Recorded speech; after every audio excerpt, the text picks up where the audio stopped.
عبداللہ ابن مسعود رضی اللہ تعالیٰ عنہ روایت کرتے ہیں کہ نبی پاک صلی اللہ علیہ وآلہ وسلم ایک دن بیت اللہ شریف کو مخاطب کر کے کہنے لگے، اے بیت اللہ، تیری بڑی عزت ہے، بڑی عظمت ہے، تیری بڑی عزت ہے، عظمت ہے، بڑا مقام ہے، بڑا مرتبہ ہے، لیکن فرمایا کہ اے بیت اللہ، تجھ سے زیادہ میرے ایک عام امتی کی حرمت ہے۔ ہمیں اس قدر ایک دوسرے کا ادب اور احترام کرنے کا حکم دیا گیا، لیکن افسوس یہ کہ ہم ایک دوسرے کو کچھ سمجھتے ہی نہیں۔ اور ایک دوسرے کا ادب کیسے ہوتا ہے؟ جب کسی کے بارے میں اچھی بات پتہ چلے تب ایک دوسرے سے محبت ہوتی ہے، ادب ہوتا ہے، احترام ہوتا ہے۔ اور اگر کسی کے بارے میں کوئی بری بات کا پتہ چل جائے تو کسی کی عزت خراب ہو جاتی ہے، کسی کے بارے میں کیا ہو جاتا ہے۔ تو اس لیے کسی کے بارے میں بری بات کرنے سے پہلے اللہ رب العزت کا یہ فرمان سن لینا چاہیے۔ فرمایا وَمَن يَكْسِبْ خَطِيئَةً أَوْ إِثْمًا، فرمایا جس نے برائی کی یا گناہ کیا، ثُمَّ يَرْمِ بِهِ بَرِيئًا، پھر اس نے وہ گناہ کسی دوسرے پہ تھوپ دیا، اس نے وہ گناہ کسی پہ تہمت لگا دی، کسی پہ بہتان لگا دیا، فرمایا فَقَدِ احْتَمَلَ بُهْتَانًا عَظِيمًا، تو اس نے بہت بڑے بہتان کو اٹھا لیا ہے۔ کسی کے اوپر بہتان لگا دینا، الزام لگا دینا، تہمت لگا دینا، اس سے دوسرے مسلمان کی عزت خراب ہوتی ہے، دوسرے مسلمان کا ادب ایک مسلمان کے دل سے نکل جاتا ہے، اور اس سے اسلامی معاشرہ خراب ہو جاتا ہے۔ اور آج کل یہ تہمت، آج کل الزام اور بہتان لگانے کی روادات بڑھتی جا رہی ہیں۔ ہر دوسرا بندہ، بیٹا باپ پہ لگا رہا ہے، باپ بیٹے پہ تہمت لگا رہا ہے۔ گھر کے اندر یہ نظام چل رہے ہیں، ایک نمازی دوسرے پر، دوسرا نمازی تیسرے پر، ایک پڑوسی دوسرے پر، دوسرا پڑوسی تیسرے پر، ہر دوسرا بندہ اس چیز میں مبتلا نظر آتا ہے۔ لیکن اس سے پہلے رسول پاک صلی اللہ علیہ وآلہ وسلم نے ارشاد فرمایا جو کسی مسلمان کی برائی کو بیان کرے، کسی کا عیب بیان کرنا چاہتے ہو، پہلی بات تو یہ کہ عیبوں پہ پردہ ڈالو۔ اللہ رب العزت نے فرمایا جو عیبوں پہ پردہ ڈالتا ہے، کل قیامت کے دن اللہ اس کے عیبوں پر پردہ ڈال دے گا۔ اور اس کے علاوہ اگر آپ کسی مسلمان کو بچانے کے لیے کسی کا عیب بیان کرنا چاہتے ہو کہ یار وہ فلانے بندے کو بچی، وہ انجد ہے، اس سے پہلے تحقیق کرو کیا واقعی وہ ایسا ہے، کیا واقعی وہ اس میں یہ چیزیں پائی جاتی ہیں۔ اگر ایسی بات نہیں تو پھر رسول پاک کا فرمان سن لیں، فرمایا جو کسی مسلمان کی برائی بیان کرے جو اس میں نہیں پائی جاتی، اس مسلمان میں وہ برائی نہیں ہے، لیکن پھر بھی اس کی طرف منسوب کر کے وہ برائی بیان کر دے، فرمایا اللہ رب العزت اسے جہنم میں ایسی جگہ پہ رکھے گا جہاں پہ جہنمیوں کا پیپ خون بہہ کر جمع ہوگا نا، اللہ اس جگہ پر اس بندے کو رکھے گا۔ جہاں پر جہنمیوں کی پیپ اکٹھی ہوگی، اس جگہ پر اللہ تہمت لگانے والوں کو رکھے گا، بہتان لگانے والوں کو رکھے گا۔ تو اس لیے یاران محترم، برادران اہل سنت، کسی کے بارے میں اگر آپ کوئی بات کرتے ہیں تو پہلے سوچ لیں کہ واقعی میں سچ کہہ رہا ہوں یا جھوٹ کہہ رہا ہوں، مجھے جن ذرائع سے یہ بات پہنچی ہے وہ ذرائع بھی سچے تھے یا نہیں تھے۔ اسی طرح رسول پاک صلی اللہ علیہ وآلہ وسلم نے ارشاد فرمایا بالخصوص عورتوں پر تہمت لگانا۔ آج کل یہ بھی بڑا ماحول خراب ہے، کسی لڑکی کے انداز چال چلن ٹھیک نہ ہو تو ہم اس کے بارے میں بھی بڑے بڑے تبصرے کرنا شروع کر دیتے ہیں۔ ہو سکتا ہے اس میں معاشرتی کوئی ایسی بات آ گئی ہو، یا جس ماحول میں وہ رہتی ہے، یونیورسٹی میں رہتی ہے، وہاں کی لڑکیوں میں رہ کر اس کی عادات ایسی ہو گئی ہوں، لیکن ہم نے پتہ نہیں ہر ایک لڑکی کے بارے میں کیا کیا خیال سوچ کے رکھے ہوتے ہیں۔ وہ اتھے جاندی ہے تو وہ انج کر دی۔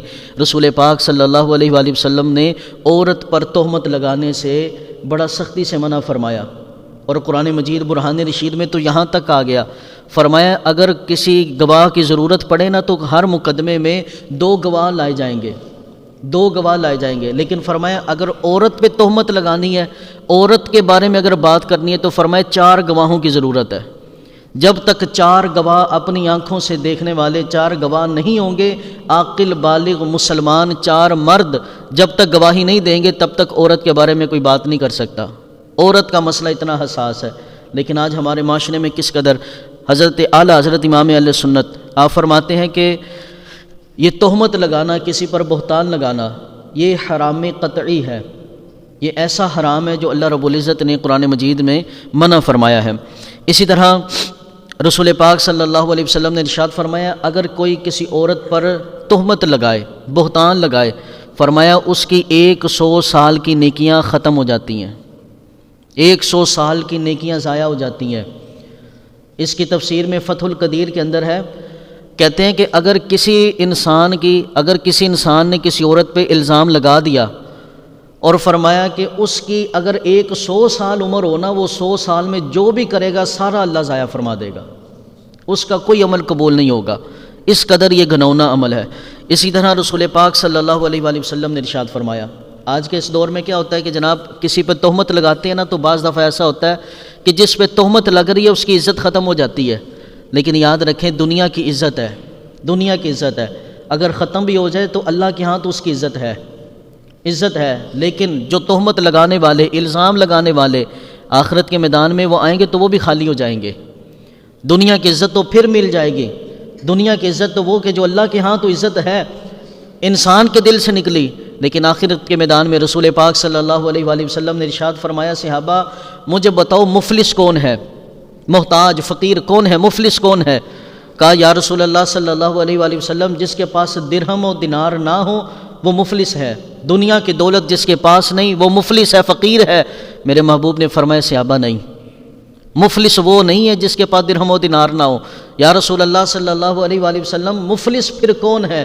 فرمایا میری امت کا مفلس وہ ہے جو کل قیامت کے دن آئے گا تو ڈھیروں نیکیاں ہوں گی، ڈھیروں نیکیاں ہوں گی، لیکن ایک بندہ آئے گا وہ کہے گا یا اللہ اس نے میرے اوپر الزام لگایا تھا، میرے اوپر تہمت لگائی تھی، میرے اوپر بہتان لگایا تھا۔ اللہ رب العزت فرمائے گا کہ اس بندے کی نیکیوں میں سے اتنی نیکیاں اس کو دے دو۔ فرمایا یہاں تک کہ جب اس کی اپنی نیکیاں ختم ہو جائیں گی نا، پھر کوئی آ جائے گا کہ یا اللہ اس نے میرے اوپر عیب لگایا تھا، میری غیبت کی تھی، مجھے گالی دی تھی، تو اللہ رب العزت فرمائے گا جس کو گالی دی نا، جس پہ الزام لگایا، اس کے گناہ نکال کر پھر اس کو دے دو۔ اپنی نیکیاں لے کر آیا تھا تو خالی ہو گیا، اور جب جہنم میں جائے گا تو دوسروں کے گناہ بھی اپنے سر پہ لے کر جائے گا۔ تو یاران محبت میرے محبوب نے فرمایا اصل مفلس یہ ہے، اصل محتاج یہ ہے۔ اسی طرح فرمایا کہ رسول پاک صلی اللہ علیہ وسلم نے فرمایا کسی کی عزت پہ اگر تہمت لگائی گئی تو فرمایا قیامت والے دن اللہ رب العزت اس بندے کو جہنم کی آگ میں ڈال کر رسوا کرے گا۔ دنیا میں کسی کی عزت خراب کی، 2 دن کے لیے خراب ہوگی، 4 دن کے لیے خراب ہوگی، ہفتے کے لیے، مہینے کے لیے، سال کے لیے، لیکن فرمایا کہ کل قیامت میں اس کی ذلت کتنی ہوگی۔ اگر دنیا میں کسی مسلمان کی عزت پہ داغ لگایا تو کل قیامت کے دن اللہ اس بندے کو، تہمت لگانے والے کو آگ میں ڈال کر اس کو رسوا کر دے گا۔ اسی طرح ایک اور حدیث پاک حضرت علی رضی اللہ تعالی عنہ اس کے راوی ہیں، ان نبی صلی اللہ علیہ وآلہ وسلم قال، حضرت علی روایت کرتے ہیں کہ نبی پاک صلی اللہ علیہ وسلم نے ارشاد فرمایا، من بہت مؤمنا او مؤمنۃ، فرمایا کہ جس کسی مسلمان مومن یا مومنہ عورت پر بہتان لگایا گیا، تہمت لگائی گئی، فرمایا او قال فیہ ما لیس فیہ، یا کسی مومن کے بارے میں وہ بات کہی گئی جو اس میں ہے ہی نہیں تھی، اپنے اس طرف سے تبصرے کرتے رہے، اپنی طرف سے باتیں لگاتے رہے، تو فرمایا کل قیامت کے دن ان لوگوں کا حال کیا ہوگا؟ اقامہ اللہ تعالی، قیامت کے دن اللہ تبارک و تعالی انہیں آگ کا ایک ٹیلے پر کھڑا کر دے گا، آگ کے ایک ٹیلے پر کھڑا کر دے گا، اور کیا فرمائے گا؟ حتی یخرج مما قال فیہ، جو اس نے کسی مسلمان پر بہتان لگایا تھا نا، اللہ فرمائے گا جب تک وہ بہتان سے تو گزرتا نہیں تب تک تجھے اس آگ سے نجات نہیں ملے گی۔ جو تو نے دوسرے پر بہتان لگایا ہے پہلے اس بہتان سے نکل، وہ بہتان سے تو بھی گزر، پھر تجھے اس آگ سے نجات ملے گی۔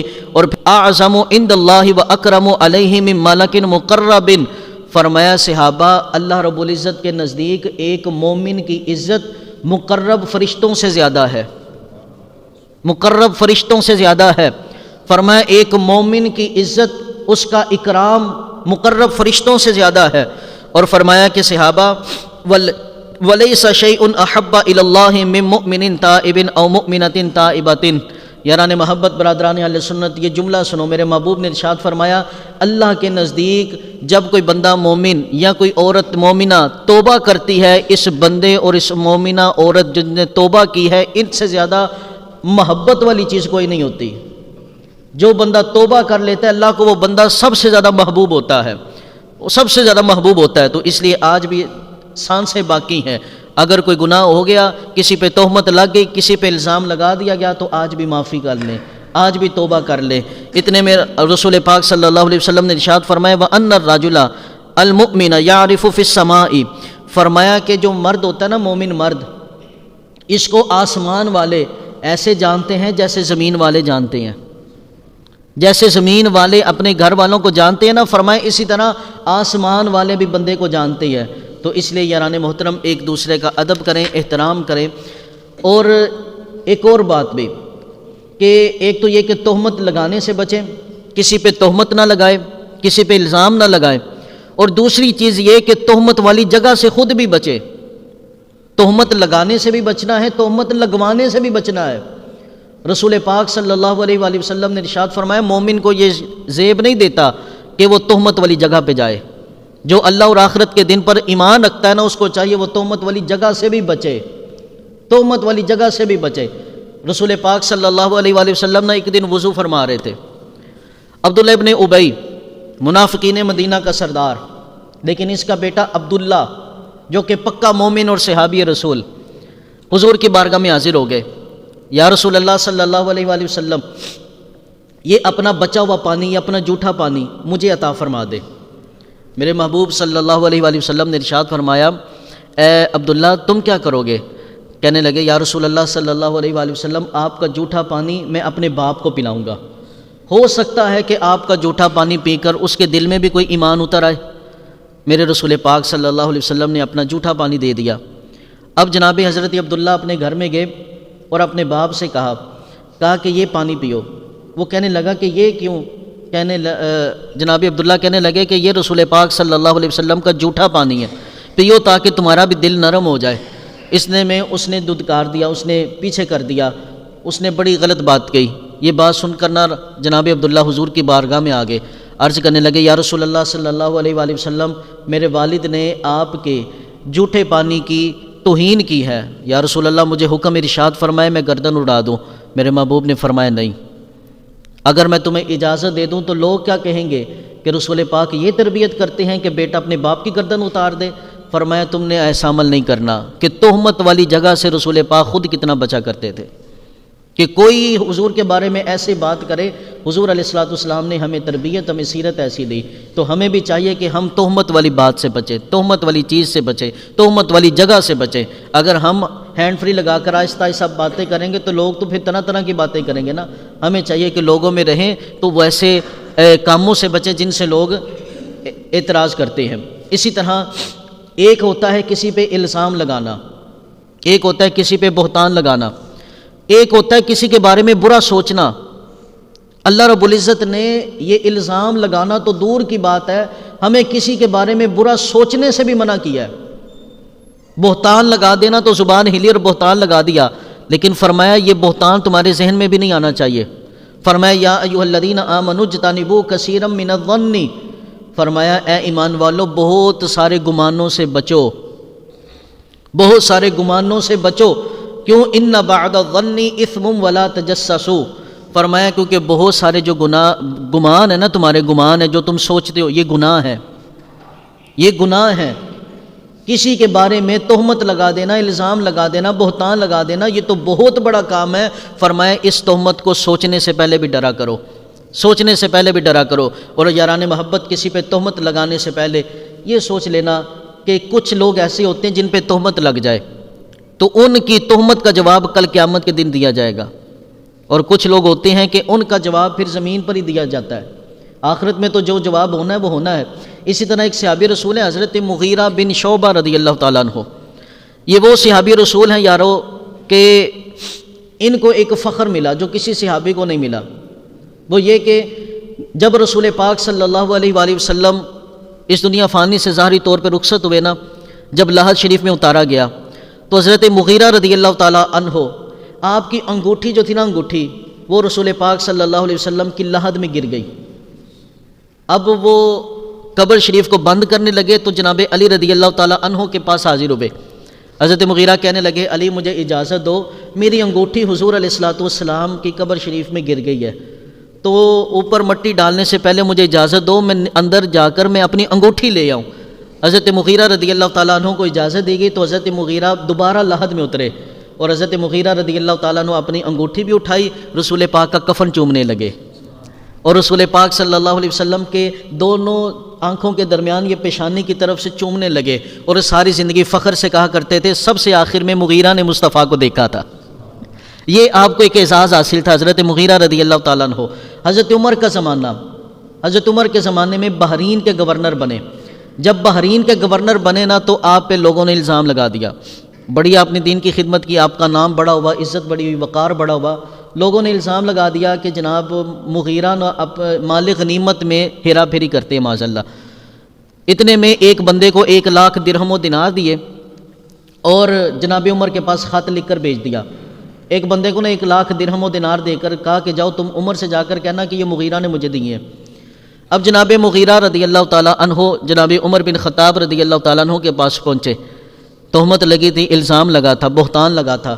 اتنے میں جناب مغیرہ کے سامنے جب وہ بندہ پیش ہوا، جناب مغیرہ، اب دیکھو جب اللہ والے ہوتے ہیں اللہ اپنے بندوں کو کیسے بچاتا ہے، کتنا بڑا الزام لگ گیا، گواہ بھی سامنے کھڑے ہیں، وہ بندہ بھی سامنے کھڑا ہے جو کہتا ہے جناب میرے سے حضرت مغیرہ نے مجھے 1,00,000 درہم و دینار دیے۔ اب جناب مغیرہ رضی اللہ تعالیٰ عنہ کی ذہانت اور اللہ کا فضل دیکھو کیسا ہوا۔ آپ کہنے لگے جناب عمر میں نے 1,00,000 نہیں دیے تھے، میں نے تو 2,00,000 دیے تھے، میں نے 1,00,000 درہم و دینار نہیں دیے تھے، میں نے تو 2,00,000 دیے تھے۔ اب وہ بندہ وہ بڑا پریشان کہنے لگا ہم نے تو سارے لوگوں سے اکٹھا کر کے 1,00,000 بڑی مشکل سے کیا تھا، یہ دوسرے 1,00,000 کا حساب کہاں سے دوں گا؟ وہ بندہ جناب عمر کے قدموں میں گر گیا، کہنے لگا میں جھوٹ بول رہا تھا، مجھے فلاں فلاں نے تیار کیا، فلاں فلاں نے تیار کیا۔ تو حضرت عمر فاروق اعظم رضی اللہ تعالیٰ عنہ نے جناب مغیرہ سے بعد میں پوچھا، کہا مغیرہ تو نے 2,00,000 کیوں تسلیم کر لیے تھے؟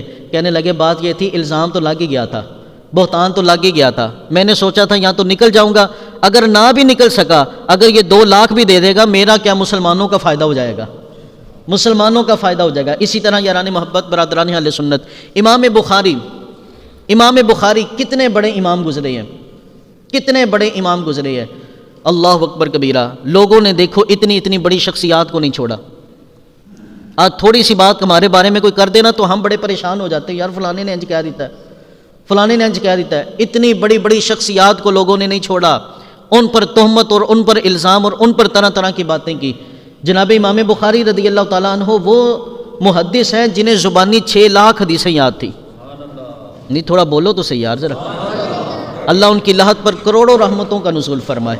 امام بخاری علیہ رحمہ جب حدیث کی کتاب لکھی تو قرآن مجید برہان رشید کے بعد پوری روئے زمین میں جو صحیح کتاب ہے اسے بخاری کہا جاتا ہے، اتنی معتبر ترین آپ نے کتاب لکھی۔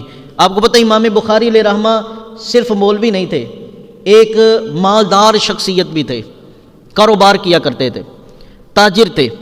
امام بخاری علیہ رحمہ تجارت کی غرض سے جا رہے تھے، 6,00,000 اشرفیاں آپ کے پاس تھیں، باہری جہاز میں بیٹھے ہوئے تھے تو کسی نے نہ دیکھ لیا کہ آپ کے پاس 6,00,000 اشرفیاں ہیں۔ اس دور میں 6,00,000 اشرفیاں، جناب والا اس نے نا اپنے ذہن میں ایک پلان سوچا، تہمت لگانا چاہی امام بخاری پر۔ اس نے سوچا کہ میں افواہ اڑاتا ہوں کہ جناب میری 6,00,000 اشرفیاں گم ہو گئی ہیں، تو جب تلاشی لی جائے گی تو امام بخاری سے نکل آئیں گی، اور مولوی بندے کے پاس اتنے پیسے کہاں سے ہوتے ہیں؟ یہ تو لوگوں کا شروع سے ذہن بنا ہوا ہے۔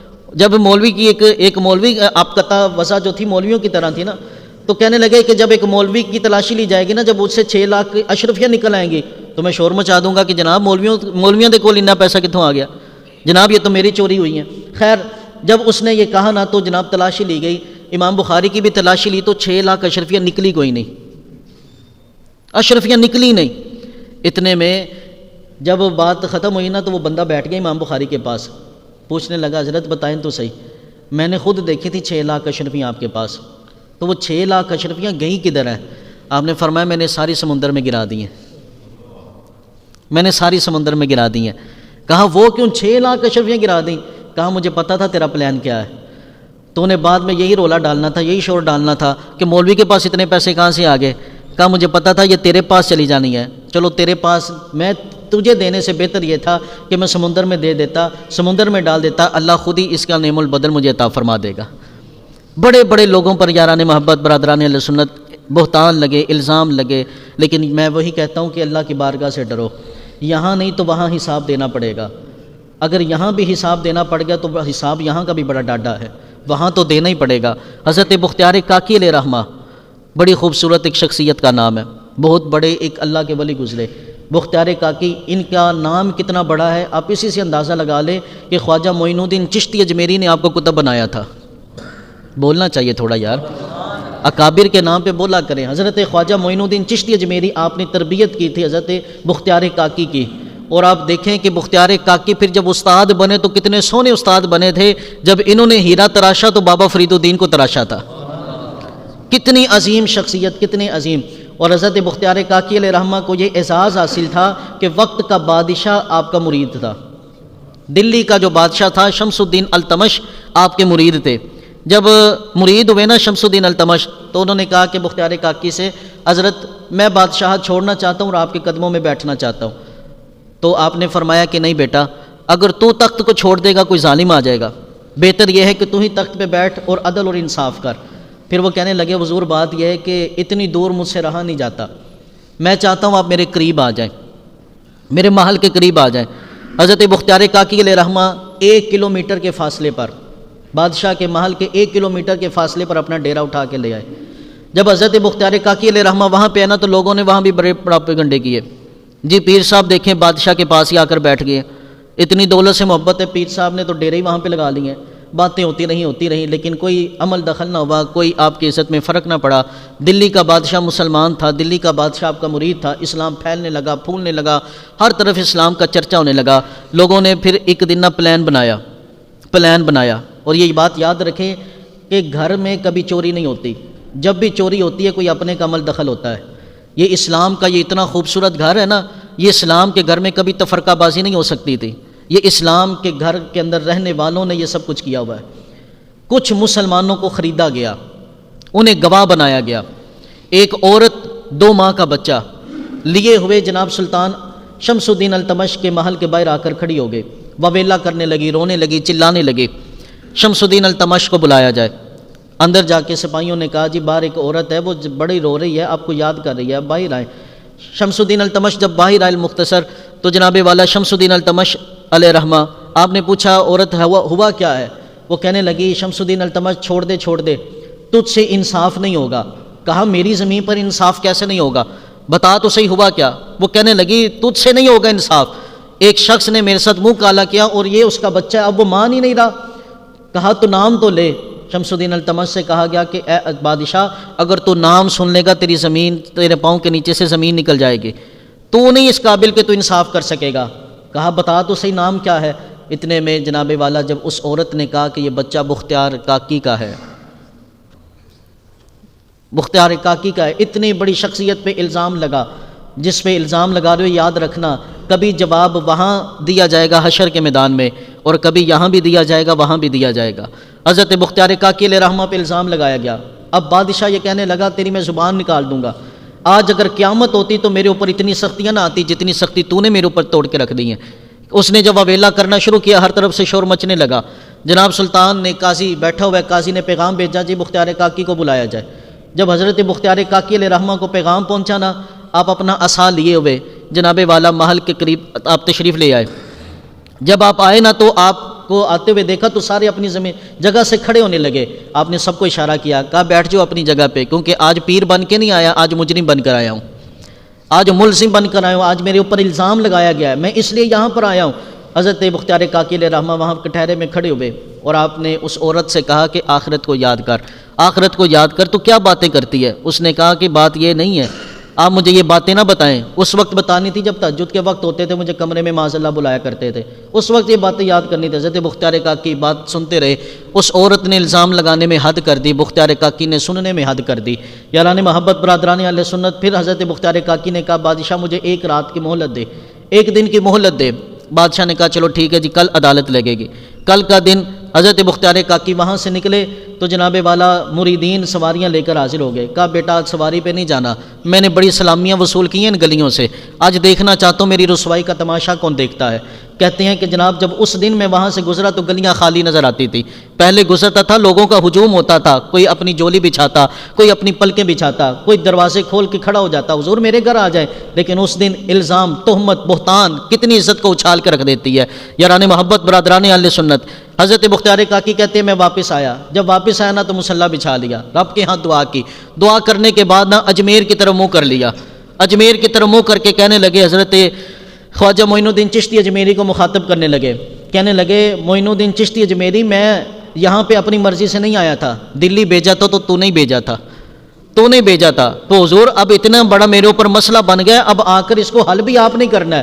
یہ کہتے کہتے سارا دن گزر گیا، رات کو سوئے تو مقدر جاگ گئے، بے خبر جو ہو غلاموں سے وہ آقا کیا ہے۔ اتنے میں خواجہ معین الدین چشتی اجمیری خواب میں آئے اور آ کر کہنے لگے، بختیار کاکی پریشان نہ ہونا، میرے آنے کا انتظار کرنا، میرے آنے کا انتظار کرنا۔ اب صبح کا ویلا ہوا، عدالت لگی، حضرت بختیار کاکی حاضر ہوئے، جناب والا بختیار کاکی کہنے لگے کہ مجھے کچھ 3 دنوں کی مہلت دی جائے، اور 3 دنوں کی مہلت دی جائے۔ لوگ شور کرنے لگے کہ یہ بادشاہ چاہتا ہے کہ راتوں رات پیر کو بھگا دے گا، لیکن ہم نہیں بھاگنے دیں گے۔ اتنے میں کہا گیا کہ بھائی 3 دن کی مہلت دے دو، میرے پیر آ رہے ہیں وہی جواب دیں گے۔ لوگ کہنے لگے آج بھی نا 36 گھنٹے لگتے ہیں دلی سے اجمیر کے، ٹرین کے اوپر 36 گھنٹے لگتے ہیں دلی سے اجمیر جانے کے لیے۔ کہا کہ اے بختیار کاکی نہ کوئی آیا نہ کوئی گیا، اجمیر سے پیغام کیسے آ گیا؟ کہا بس بات یہ اور ہے، بس یہ ہے کہ میرا پیر آنے والا ہے وہی جواب دے گا۔ 3 دن کی مہلت دے دی گئی۔ المختصر کے جناب والا 3 دن کے بعد مغرب ہونے والی ہے، جناب بختیار کاکی بیٹھے، بادشاہ بیٹھا، سارا جہاں بیٹھا دیکھ رہا ہے، منتظر ہے کہ خواجہ معین الدین چشتی اجمیری آئیں گے آئیں گے آئیں گے، لیکن جناب والا دور دور تک کوئی آثار نظر نہ آئے۔ مغرب کا وقت ہوا، آپ نے مصلی امامت سنبھالا، نماز مغرب جب پڑھانے لگے تو فجر نماز مغرب کی قرات میں قرات بھی چل رہی ہے، آنکھوں سے روانی بھی چل رہی ہے، دل میں درد بھی ہو رہا ہے کہ یہ ہوا میرے ساتھ تو ہوا کیا ہے۔ جناب والا جب سلام پھیرانا تو آخری صف میں حضرت خواجہ معین الدین چشتی اجمیری کھڑے تھے، آخری صف میں 2 رکعتیں ان کی ابھی باقی تھی، آپ کھڑے نماز پڑھ رہے تھے۔ حضرت بختیار کاکی مسکرانے لگے، نماز کے بعد نہ ملے، ملاقات ہوئی اور کہنے لگے اے خواجہ معین الدین چشتی اجمیری، میں ایک شہزادہ تھا، بڑی شاہانہ زندگی بسر کرتا تھا، آپ کی خدمت میں آیا، آپ نے مجھے بھوکا رہنا سکھایا، آپ نے مجھے جناب والا آستانے کے سارے ماحول کو بتایا، خانقاہ میں رہنے کا طریقہ سکھایا، رات کی روٹی اگلی رات کو کھانا سکھایا، بھوکا رہنا سکھایا، نمازیں سکھائیں، لیکن یہ امتحان تو سکھایا نہیں تھا جو آپ پڑھا میرے اوپر۔ آپ نے فرمایا چلو چپ کر جا، کیا تو یوسف سے بڑا ہو گیا ہے؟ کیا بختیار کاکی تو یوسف سے بڑا ہو گیا ہے؟ یوسف پہ بہتان نہیں لگا تھا؟ کیا تو اماں عائشہ صدیقہ سے بڑا ہو گیا ہے؟ کیا اماں عائشہ صدیقہ پہ بہتان نہیں لگا تھا؟ حضرت بختیار کاکی علیہ رحمہ کہنے لگے حضور معذرت۔ اتنے میں حضرت خواجہ معین الدین چشتی عدالت لگی، قاضی اکٹھے ہوئے، جناب والا سارے بیٹھے ہوئے ہیں، حضرت خواجہ معین الدین چشتی اجمیری رحمۃ اللہ تعالی علیہ۔ آپ نے فرمایا کہ اے عورت باز آ جا، باز آ جا۔ گواہوں کی طرف نظر ڈالی تو جلال ایسا، سارے چپ کر کے بیٹھ گئے۔ سلطان کہنے لگا اگر گواہی نہیں دو گے تو 80 کوڑے پڑیں گے۔ سب گواہی دینے لگے، عورت پھر سے تماشا کرنے لگی۔ حضرت خواجہ معین الدین چشتی اجمیری رحمۃ اللہ تعالی علیہ میدان میں آئے، آپ نے سجدے میں سر رکھا، اللہ کی بارگاہ میں عرض کرنے لگے یا اللہ اس کو کتب بنایا تو میں نے بنایا تھا، اور میں ہندوستان آیا تھا تو اپنی مرضی سے نہیں آیا تھا، تیرے رسول کی مرضی سے آیا تھا، تیرے رسول نے مجھے ہندوستان بھیجا تھا، اور میں نے آ کر یہ ہیرا تراشا ہے، اور میرے اوپر آج یہ بات ہوگی۔ اٹھے اور اللہ کی بارگاہ میں عرض کرنے لگے اے مالک، ہم نے اپنے رسول کی حدیث سنی ہے کہ میری امت کے علماء بنی اسرائیل کے نبیوں کی طرح ہیں، میری امت کے علماء حضور نے فرمایا بنی اسرائیل کے نبیوں کی طرح ہے، تو یا اللہ اگر یوسف کے لیے بچہ بول سکتا ہے تو اس امت کے علماء کے لیے بھی بول سکتا ہے۔ اگر بنی اسرائیل کے نبیوں کے لیے بچے گواہی دے سکتے ہیں تو رسول پاک کی امت کے علماء کے لیے بھی گواہی دے سکتے ہیں۔ حضرت خواجہ معین الدین چشتی اجمیری فوراً بچے کے چہرے سے پردہ ہٹایا اور کہا بول کے بتا تو صحیح تیرا باپ کون ہے؟ اتنے میں وہ عورت وبیلا کرنے لگی، تماشا کرنے لگی، کہنے لگی یہ کیا بات، چھوٹا سا بچہ کہاں بول سکتا ہے؟ کہا تو ہندو ہے تجھے نہیں پتا، ہمارا تو عیسیٰ بھی پنگوڑے میں بول پڑا تھا، ہمارے تو عیسیٰ بھی بول پڑے تھے۔ یاران محبت برادران اہل سنت، حضرت وہ چھوٹا سا بچہ کہا بول کے بتا تو کس کا بیٹا ہے؟ اس نے فوراً وہ اللہ اکبر کہتا ہوا بولنا شروع ہوا اور کہنے لگا السلام علیکہ یا ولی اللہ، اے اللہ کے ولی تجھ پہ سلامتی ہو۔ یہ کہتے ہوئے اس نے گفتگو کی، اس نے کہا وہ فلاں جو جگہ بیٹھا ہے نا بندہ وہ میرا باپ ہے، اور کہا کہ یہ جو گواہی دے رہے ہیں نا ان کو اتنے اتنے پیسے دیے گئے ہیں، یہ تب گواہی دے رہے ہیں۔ اتنی گواہی کی بات ہوئی تو حضرت خواجہ معین الدین چشتی اجمیری رحمۃ اللہ تعالی علیہ آپ نے بختیار کاکی کا ہاتھ پڑا اور وہ عدالت سے باہر نکلنے لگے۔ لوگ رستہ روک کر کہنے لگے حضرت کوئی بات تو کریں۔ آپ نے کہا میں کیا بولوں، جس نے بولنا تھا اس نے بول دیا ہے، میں کیا بولوں، جس نے بولنا تھا اس نے بول دیا ہے۔ یاران محبت برادران اہل سنت، کسی پہ الزام لگاتے ہوئے، کسی پہ بہتان لگاتے ہوئے، کسی پہ تہمت لگاتے ہوئے یہ سوچ لیں کہ ہم کس پہ لگا رہے ہیں، یہ نہ ہو کہ بندہ جواب نہ دے خدا جواب دے دے، اور جب خدا جواب دے گا آپ کسی کو جواب دینے کے قابل نہیں رہیں گے۔ لوگ پھر راستہ روکے کہیں کہ جناب مختار کاکی کو ہمارے پاس رہنے دیں، ہمارے پاس رہنے دیں۔ پھر حضرت خواجہ معین الدین چشتی اجمیری رحمۃ اللہ تعالیٰ علیہ دلی میں دوبارہ ان کو رہنے دیا اور کہا تھا مختار کاکی قیامت تک تیرے اوپر کوئی الزام نہیں لگائے گا، قیامت تک کوئی الزام نہیں لگائے گا۔ تو یاران محبت آج سوشل میڈیا کا دور ہے، فیس بک کا دور ہے، یوٹیوب کا دور ہے اور طرح طرح کی ایپوں کا دور ہے، سوشل میڈیا کا دور ہے۔ یہاں پہ یہ بھی پیغام لیتے اٹھو، جو بھی بات پھیلاؤ تحقیق کے ساتھ، تحقیق کے ساتھ۔ سیاست ہے یا دنیا ہے، علماء ہے یا مذہب ہے، کسی کے بارے میں جو بات کر رہے ہو تحقیق کے ساتھ۔ ادھر سے جناب پوسٹیں بنائی جاتی ہیں، ادھر سے وائرل کر دی جاتی ہیں، کہیں ہم تہمت تو نہیں لگا رہے، ادھر سے کسی نے پوسٹ بھیجی اور ہم اس کو آگے وائرل کر رہے ہیں، کہیں ہم تک کسی نے تہمت تو نہیں پہنچائی، کہیں افواہ پہ تو نہیں عمل کر رہے۔ تو یاران محبت برادران اہل سنت، اللہ نے فرمایا ان جاءکم فاسق بنبأ فتبینوا، فرمایا اگر کوئی تمہارے پاس فاسق بندہ خبر لے کر آئے نا، پہلے تحقیق کیا کرو، تحقیق کیا کرو۔ اللہ ہم سب کو عمل کی توفیق عطا فرمائے۔ وما علینا الا